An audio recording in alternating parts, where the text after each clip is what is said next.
Okay, in this video we're going to be looking at three other major causes of globalization. So we've looked at firms trying to take advantage of international division of labour. We've looked at the benefits that firms can receive from economies of scale.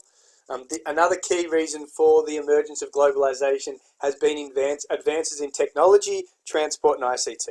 So what we're basically meaning by that is that the arrival of the computer chip in 1971 and then further on the rise of the internet in the 1990s allowed for a lot more interaction between countries. So that included instant messaging, video calls, cheap phone calls, meaning companies can relocate call centers. So in the past, for example, things as simple as having call centers in other countries weren't possible because it was too costly to be on the phone from an international perspective. So now with better technology, we're able to take advantage of cheap labour overseas, and call centres can be operating in other countries. Electronic funds transfers, so that allows money to be sent around the world really easily. So payment is a lot easier when certain jobs or outsourcing is taking place. E-commerce has been really important, so the arrival of the internet has allowed for online shopping. So in Australia, about 20% of our purchases are done online, and a lot of that is done from international stores. Broadband, internet and streaming all allow people to take advantages of things like Netflix and Stans and ABC iView. So again, it's about companies being able to get access to a global audience. So yes, we've been able to watch foreign films and things like that for a long time, and TV shows, but they're now a lot more accessible with with ABC iView and Stan. So from a technology point of view, electronic funds transfer, the internet, e-commerce, streaming have all been really important. There's also been things in terms of making it easy to transport, so better GPS navigation. Super tankers, so big ships are allowing for increased scale of trade between countries as well.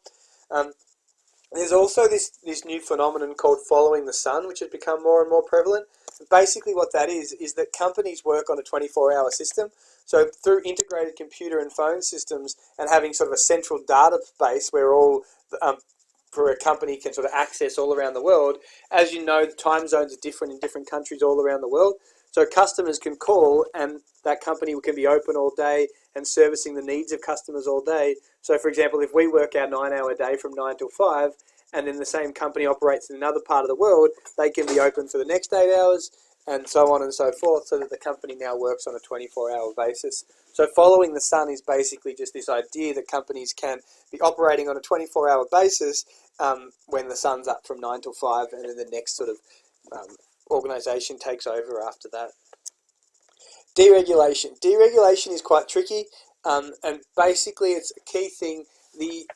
I suppose the increased willingness of the government to deregulate industries has been one of the major causes of globalization going in the past. So deregulation, when you hear that word, don't overcomplicate it. Basically what it means is removing government controls over industries. So when you hear about the word deregulation, it's about removing government controls from the market, and a lot of that comes down from increasing free trade, moving government intervention in the labour market to try and achieve more competitive markets. So any form of regulation by the government on markets, so that can include minimum wages, tariffs on products, currency controls. There's a whole range of ways the governments can intervene. Deregulation is about removing government intervention. So examples of government intervention would include barriers to trade. So removing tariffs and quotas of subsidies is an example of deregulation. In the labour market, getting rid of the government setting set wages in certain industries and allowing businesses to determine their own wages based on productivity and profits is a form of deregulation.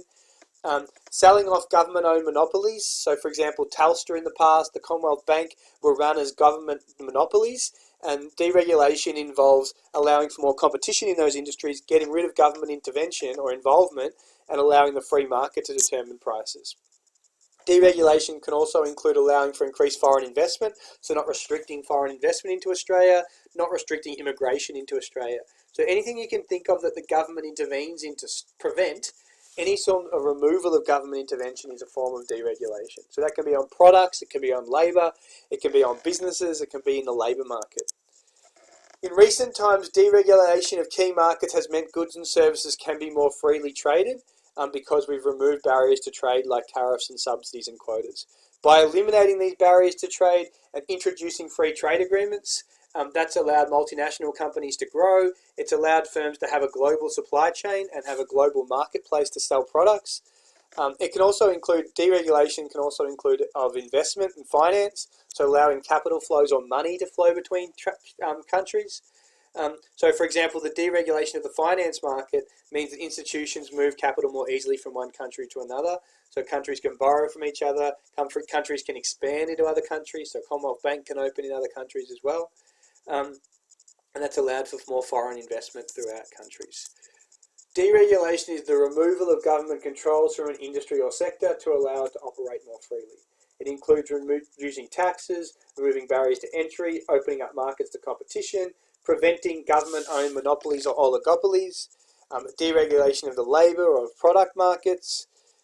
So for example, Telecom had a monopoly in telecommunications. Now the market's full of products. So when you're thinking of deregulation, the government stops just making one company do it and allows companies like Virgin and Vodafone and Optus to take part in the market. It also allows foreign firms to invest in Australian companies, and as I said, deregulation of the labour market involves wages being tied to productivity. Now, the idea of deregulation is essentially to keep prices down. Okay, by trying to increase competition, it makes us more productive or more efficient, and therefore, by opening up our markets to more competition, often foreign competition, it should allow us to lower our prices in the long term and become more competitive. It also increases our access to cheap funds and lower interest rates because our banks now have to compete against foreign competition. So when you're looking at deregulation, just to summarise, in the labour market, it can include removing the role of unions, removing the centralised system, which centralised means government determining wages, linking wages to productivity rather than minimum wages, relaxing unfair dismissal laws, so that means it's easy to sack people that aren't being productive, firms setting up their own agreements as to how people are going to get paid as opposed to the government, and it can also include relaxing regulations to foreign labour, so allowing migrants into the market. So more migrants, more wages being tied to productivity, less minimum wages, relaxing unfair dismissal laws. In terms of financial markets, it's about allowing foreign banks to compete against Australia. It's allowing for more direct and portfolio investment, so allowing for more investment into Australia from foreign firms. It's allowing firms to take advantage of, for example, special economic zones, which we'll talk about, allowing multinational companies to come to Australia as well are all examples of deregulation. So more competition, foreign banks, more foreign investment, more multinational companies.